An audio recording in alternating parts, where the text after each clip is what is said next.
ചീനിക്കോട് വില്ലേജിലേക്ക് ഏവർക്കും സ്വാഗതം. ഇന്ന് വെണ്ടയ്ക്ക കൊണ്ട് ഒരു കിടിലൻ കൂട്ടുകറി വെച്ചാലോ.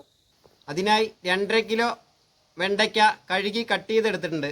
ബർണർ കത്തിച്ചിട്ടുണ്ട്. ഉരുളി ചൂടായിട്ടുണ്ട്. വെളിച്ചെണ്ണ ഒഴിച്ചു കൊടുക്കാം. വെളിച്ചെണ്ണ ചൂടായിട്ടുണ്ട്. കട്ട് ചെയ്ത വെണ്ടയ്ക്ക ഇട്ട് കൊടുക്കാം. വെണ്ടയ്ക്ക എണ്ണയിലൊന്ന് വാട്ടിയെടുത്തിട്ടാണ് കറി വയ്ക്കുന്നത്. അപ്പോൾ നല്ല ടേസ്റ്റ് ആയിരിക്കും കറിക്ക്. വെണ്ടയ്ക്ക എടുക്കുമ്പോൾ മൂപ്പാവാത്ത വെണ്ടയ്ക്ക തന്നെ എടുക്കാൻ ശ്രദ്ധിക്കണം. വെണ്ടയ്ക്ക എണ്ണയിലേക്ക് ഇടുമ്പോൾ പ്രത്യേകം ശ്രദ്ധിക്കണം. എണ്ണ ചൂടായ ശേഷമാണ് വെണ്ടയ്ക്ക ഇടേണ്ടത്, അല്ലെങ്കിൽ വെണ്ടയ്ക്ക എല്ലാം പൊട്ടിപ്പോവും. അങ്ങനെ വെണ്ടയ്ക്ക റെഡി ആയിട്ടുണ്ട്. നമ്മൾക്ക് കോരി മാറ്റാം. ഈ പരുവത്തിലാണ് വെണ്ടയ്ക്ക കിട്ടേണ്ടത്.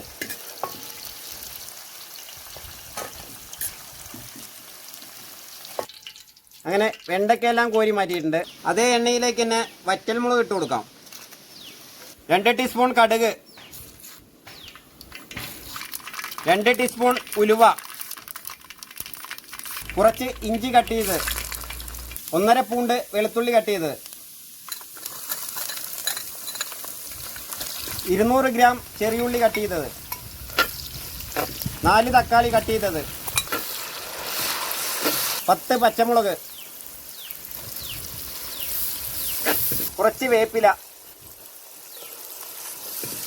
മഞ്ഞൾപ്പൊടി 2 ടീസ്പൂൺ, മുളക് പൊടി ഒരു 4 ടീസ്പൂൺ ഇടുന്നുണ്ട്, മല്ലിപ്പൊടി 2 ടീസ്പൂൺ. പൊടിയുടെ പച്ചമണം മാറുന്നവരെ ഒന്ന് ഇളക്കി കൊടുക്കാം. ഇനി ഇതിലേക്ക് 100 ഗ്രാം കോൽപ്പുളി പിഴിഞ്ഞ വെള്ളം ഒഴിച്ചു കൊടുക്കാം.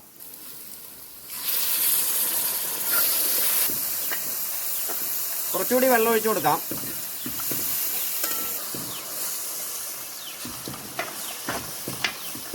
വെണ്ടയ്ക്ക ഇട്ട് കൊടുക്കാം.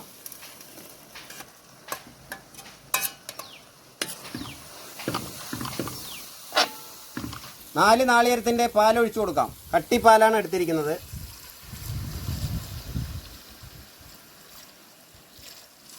കറിയൊന്ന് നല്ലപോലെ തിളയ്ക്കുന്നവരെ ഇളക്കി കൊടുക്കാം. കറി തിളച്ചിട്ടുണ്ട്. ആവശ്യത്തിന് ഉപ്പിട്ട് കൊടുക്കാം.